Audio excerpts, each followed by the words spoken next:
Hi folks, welcome back to the channel. So a little while ago I did a video about Kill Team vs Necromunda, as there were two skirmish games both based in the Warhammer 40,000 universe, and there was a few questions about why is there two, is there room for both, and what's the difference. So I made a bit of a video describing what I thought the differences were between the two games. So that video has had quite a few views now, and it gets a lot of comments even now about how things have changed. So I thought, in the interest of fairness, as there's been quite a lot of changes to Necromunda, and also quite a lot of changes to Kill Team, I thought I'd update that video and give you my thoughts about which one should you play and what's the differences. So I started my last video with the point of entry and how easy it was to get into the game, and at that point in time, Kill Team was definitely the easier entry point. Necromunda, the only way you could get in was buying the rulebook that comes in this box set, and then there was 4 additional gang war supplements which gave extra rules on how to play sort of more in the campaigns, rules on how to play on sort of different levels or different height terrains, and also the rules for the different gangs. Now that's changed quite a bit since then. Necromunda now has 2 books if you want to start playing the game. The first one is the new rule book, and this one it's all of the rules that are in this original box set, plus all of the updates that were in Gang Wars 1 to 4, and also includes the updates from the FAQs and, more importantly, the errata. Now that does seem to be upsetting a few people because they've already gone in and bought the original box set and supported the game and bought all of those Gang War books. And whilst technically they're not defunct now, they have kind of been superseded. The other book, The Gangs of Necromunda, is the supplements basically compiled all into one with all of the information for the gangs plus the 6th gang. So all 6 gangs that are available for Necromunda now have all of their rules in the Gangs of Necromunda book. Now whilst originally you used to have to buy the Necromunda Underhive box set to get the rule book, which was £75 at retail price, and then you had to buy each of the supplements, which was £17.50 at retail. That was quite expensive. Now the new rulebook costs £35 and it is a hardback book, and the Gangs of the Underhive costs £30, again a hardback book. So now the price of entry into Necromunda is a little bit more affordable, and it's also more open for anybody that already had gangs from the first time they played.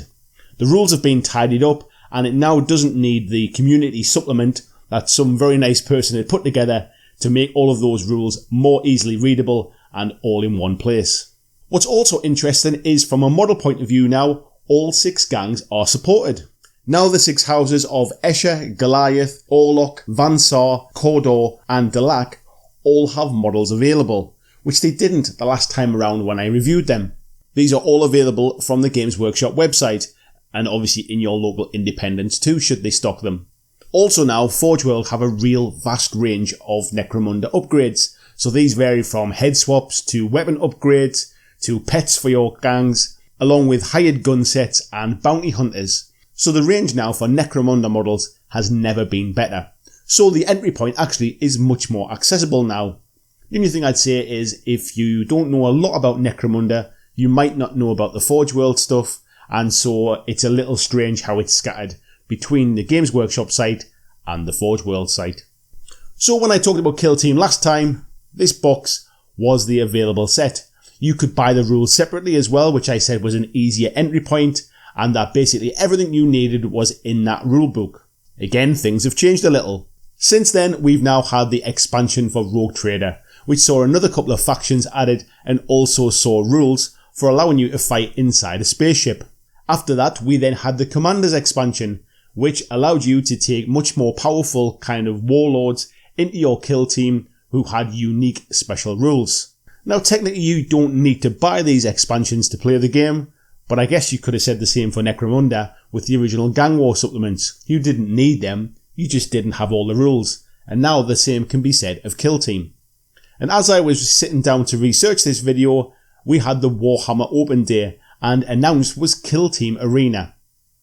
This is now another expansion which is pitched to be the competitive, balanced skirmish game for tournaments. Now this looks like it's going to come in another box set. The box set looks like it's going to be sort of box similar to the kill zones that we have now, and it appears to have Primaris Marines with Necron Immortals, and both gangs, or both kill teams I should say, have a new commander model. So that would suggest that within Kill Team Arena, the commander rules are going to be needed. So technically, if you want to play at a competitive level, you'll certainly need to get that commander expansion as well. Now, Kill Team has been very well supported, so I'm really pleased to see that GW are continuing to do that. But to be fair to them, they've done a good job with Necromunda too. Even at this recent open weekend, there was more Necromunda models announced. So I think choosing between them now is a little more difficult. There's no easy entry point of one over the other, as there was previously. There's no kind of one rule book with all of the rules in, as there was previously. And there's a real sort of more balanced amount of models now, with all of Necromunda being fleshed out. So the choice really does come down to, what do you prefer to play? Do you prefer to play something that is technically designed to be more competitive, designed to be more balanced, and you can maybe already use the models you have from Warhammer 40,000? Or do you really love the theme of Necromunda, the real narrative story of it, and something with technically a little bit more crunchy rule set? That is really how it balances down now. The entry point isn't as muddy as it was, and there isn't a difference between what models you can buy now. So this video hopefully updates the last video. It gives a little bit more explanation about where these games are now pitched, and also explains about, should you want to get into it, how easy is the access. I would say actually that both games are more on a level pitch now, and it really does come down to the theme and probably what your gaming group are playing. So I might not have helped you make up your mind, but at least you're more informed now.